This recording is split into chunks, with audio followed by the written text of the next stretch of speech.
Hi everyone, welcome back to this week's College Planning Tip of the Week. I'm Jack Ryan. With me, as always, is Nancy Steenson of Steenson College Coaching. Nancy, yourself and other admissions counselors, as well as guidance counselors, will talk about this notion of a balanced list or balanced college list. But sometimes people don't always know what that is. So, can you talk about this topic of balanced college list and what is it really and how does it help a family? So I'm so glad you asked, Jack, because this is a time of year that we're hearing from students getting into schools or being denied or deferred, and it's emotional. There are a lot of emotions tied in with this. When I work with students, I do require that we have a balanced list. And what that means is, of course, we want those reach schools, those target schools, those likely schools. But even more importantly, I want them to love all of them. What we don't want is, I really, really want to go to Brown. Oh, it's my dream to go to Brown. Well, I'll apply to UMass, but I really don't. And now UMass is a wonderful school. Let's just be clear about that. But the student may say, I'll apply to UMass, but I'm not going. Then please do not apply to UMass. Let's find some schools you love.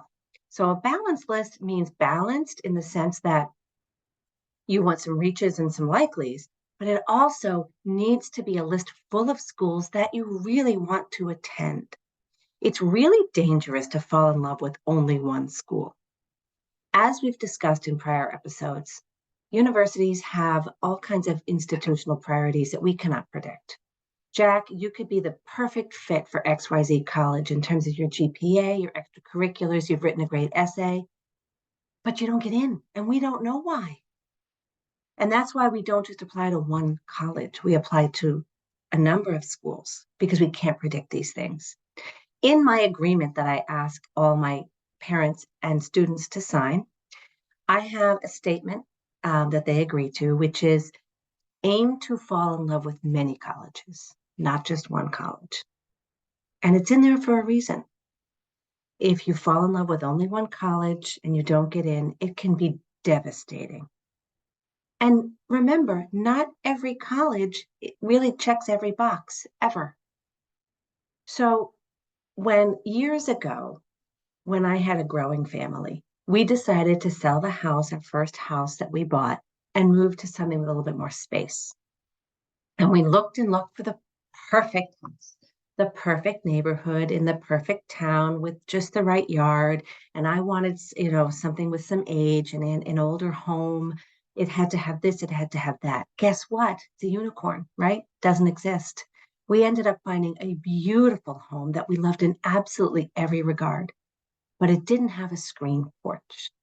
And let me tell you, at sundown in New Hampshire, the mosquitoes get pretty aggressive.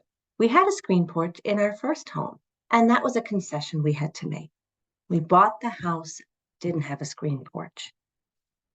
When students look at colleges, they often have to make similar concessions. A school could have absolutely everything on their list, but the dorms are kind of old. Or it's the perfect major, the perfect program for that student, but the college isn't in the best of neighborhoods.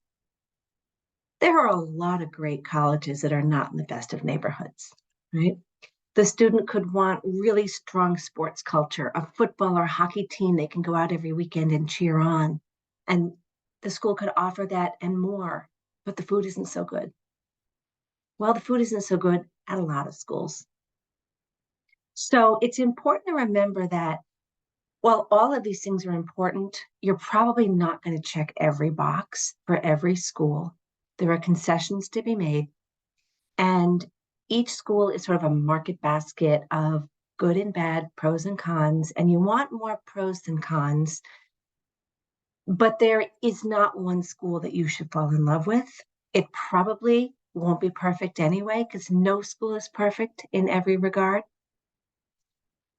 And so the best thing to remember is find a list of schools that is balanced, that offers different different opportunities. As I say, they should all meet the most important criteria. They should offer the program that you want. They should be in the area of the country that you're comfortable with. There are some non-negotiables, but after that, try to be a little bit flexible. And please, please, please do not fall in love with any one school because If you are rejected from your one dream school, it is rarely a reflection on you. It's all about institutional priorities, and we cannot control the things that we cannot control.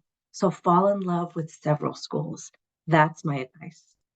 That's great advice, Nancy. And I know you and I see these situations often where families, students fall in love with one school, and it can be really difficult. They don't get in. So great information as always. And thank you, everyone, for watching this week's College Planning Tip of the Week. As always, please stay safe, stay healthy, and we'll see you next time.